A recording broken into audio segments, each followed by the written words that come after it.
Drenagem linfática manual. A drenagem linfática manual ela já é uma técnica bastante conhecida no meio da saúde, né? No meio da saúde estética também.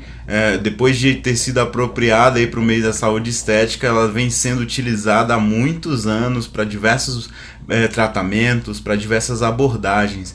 E é uma técnica completíssima, uma técnica muito eficaz, mas que precisa ser muito bem compreendida, né? A sua própria essência precisa ser compreendida, a essência que mora aí na anatomia, na fisiologia do próprio sistema linfático, a essência que mora na anatomia, na fisiologia do sistema linfático. Não há como negar isso. Afinal de contas, como eu sempre digo, nós não ditamos o ritmo do sistema linfático, é o sistema linfático que dita o ritmo da nossa drenagem linfática manual. Ou seja, nós precisamos conhecer muito bem esse sistema, o sistema linfático, como é o funcionamento normal, para poder atuar aí de forma que possa ser efetiva, né? Conhecendo a anatomia, a fisiologia dos tecidos, dos vasos, a topografia do sistema linfático, ou seja, conhecendo a fundo esse procedimento para que cada vez mais você possa ser mais assertivo aí na tua prática, né? E não se deixar levar por modismos ou quaisquer coisas do tipo que rondam o sistema linfático e a drenagem linfática manual, né?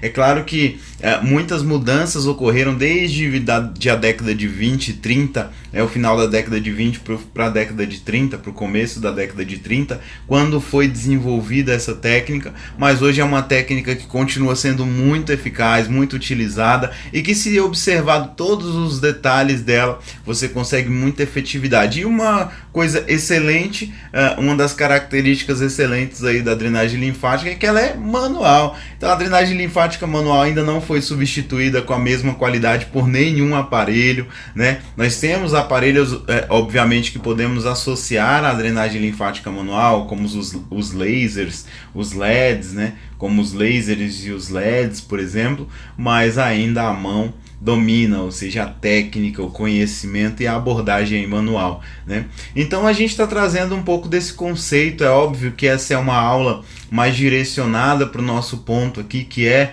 a inflamação, que é o edema, que é o tratamento na parte imunológica, que é essa abordagem mais voltada mesmo para a característica acne, né? Que é o que a gente está lidando aqui no método Acne Stop. Então vamos focar bastante nisso, mas de verdade, para quem tiver interesse nesse tema, é um tema super importante para a vida do profissional da saúde estética. Se puder se aprofundar e se puder principalmente se atualizar sobre a drenagem linfática manual, é muito interessante que o façam. E que o faça com boas referências, que o faça com bons profissionais, para que assim você possa fazer uso, né, usufruir desse recurso manual que é incrível, sensacional, que está aí atravessando décadas e continua muito funcional, mesmo em épocas de grande tecnologia, né? Mas vamos lá, vamos falar de drenagem linfática manual. A drenagem linfática manual, não há como falar dela sem falar de sistema linfático.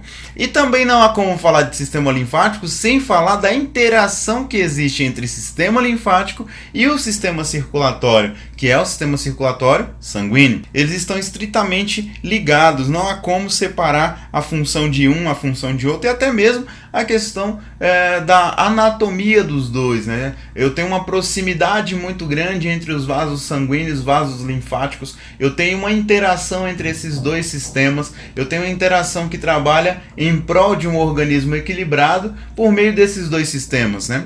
E aí a gente chama de sistema cardiovascular, o sistema circulatório mais o sistema linfático. A circulação ela é de suma importância para o organismo, né? Ela desempenha um grande papel, sendo responsável aí por suprir as necessidades dos tecidos corporais, proporcionando aí o transporte de nutrientes necessários à vida, né? Ela transporta os nutrientes para as células e elimina resíduos também metabólicos, leva os hormônios de uma parte para outra, melhora o ambiente de funcionamento, ou seja, a manutenção desse ambiente de funcionamento, né? Compreende-se em duas circulações: pequena circulação ou circulação pulmonar, né, que corresponde aí à saída do sangue venoso do coração, da artéria pela artéria pulmonar em direção aos pulmões, e a grande circulação ou circulação sistêmica, né, que corresponde à saída do sangue arterial dos pulmões pela veia pulmonar em direção ao coração. E em seguida segue o que é ejetado do coração pela artéria aorta em direção a todos os órgãos e tecidos. Então essa é a grande circulação. Então aqui eu tenho essa subdivisão de circulações, né? Mas sobre esse sistema circulatório, né? Especificamente sobre o sistema circulatório, a gente fala de alguns elementos dele, como por exemplo o sangue, obviamente. O sangue, que é um dos elementos principais do sistema circulatório. O sangue é constituído por duas partes distintas, né, o plasma e os elementos figurados, que são os glóbulos vermelhos, brancos, fragmentos ali celulares, plaquetas e por aí vai, né? E a produção é contínua desse sangue, ela ocorre dentro dos ossos, na medula óssea, né? E aí das funções, sobre as funções desse sangue, ele, além de levar oxigênio para as células, ele recolhe também o gás carbônico CO2, ele distribui os nutrientes para as células, recolhe as excretas, distribui hormônios, transporta anticorpos e é responsável também por manter a temperatura do corpo, né? Então, dentre todas as funções aí do sistema circulatório estão essas funções que eu falei para vocês, mas vocês percebem que o sistema circulatório ele tem uma função muito grande de manutenção, né, uma função de manutenção corporal, de levar oxigênio, de recolher o CO2, o gás carbônico, promover a manutenção desse organismo por meio de nutrientes para essas células, recolhendo excretas, distribuindo hormônios, ou seja,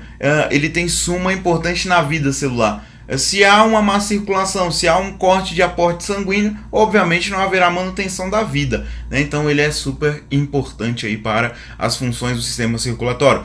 Os vasos sanguíneos, tipo arteriais, que possuem a parede espessa, né? As características dessas artérias têm uma parede espessa porque elas recebem muita pressão, né? Dali que o sangue, ele, quando sai do coração, ele passa pelas artérias, ele recebe aquele impulso, aquela pressão do coração, então precisa ser bastante reforçada, precisa ter elasticidade.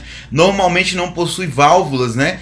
Para que esse sangue vá aí ser distribuído. A sístole ventricular nas artérias, elas se relaxam devido ao aumento da pressão do sangue, e na diástole ventricular essa pressão sanguínea diminui, ocorrendo a contração dessas artérias, né? As veias são vasos que chegam até o coração também, porém carregam o sangue oriundo dos tecidos, dos órgãos, né? O sangue venoso que a gente chama. Já é um sangue pobre em oxigênio, pobre em nutrientes, já entregou tudo que precisava para o organismo, para a manutenção das células, e agora está retorno venoso, né? Não tão espessas, também não tem necessidade, porque esse sangue não tem grandes pressões, a pressão ela só na ida, né? Que é aquela bombeada pelo coração, mas na volta é tranquilo, tem menor pressão. Tem válvulas, porque nesse sentido aqui as válvulas elas garantem a circulação unidirecional, porque cada bombeamento ali intrínseco dessa veia, eu tenho a subida, digamos assim, o direcionamento do sangue para voltar para o coração, e a válvula precisa se fechar para que ele não retorne obedecendo à gravidade, né? Então tem essa ideia das válvulas. Na microcirculação ocorre a principal função do sistema circulatório, que é o transporte de nutrientes para os tecidos, a remoção dos produtos da excreção celular, né? As pequenas arteríolas elas controlam o fluxo sanguíneo para cada tecido, de acordo com os locais dos tecidos, por sua vez controlam o diâmetro das arteríolas.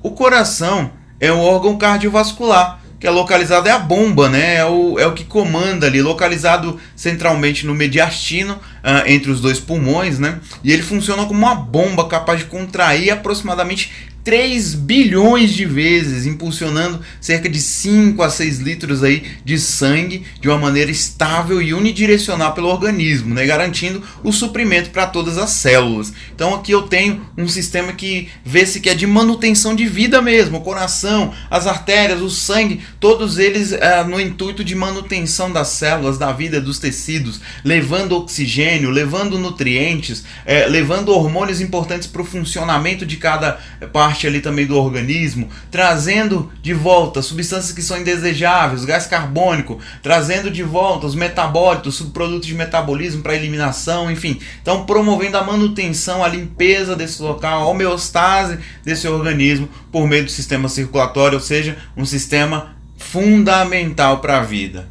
Espero que vocês tenham gostado. Avalie positivamente a nossa aula, Dessa forma, você fortalece a nossa marca, que agora também é sua.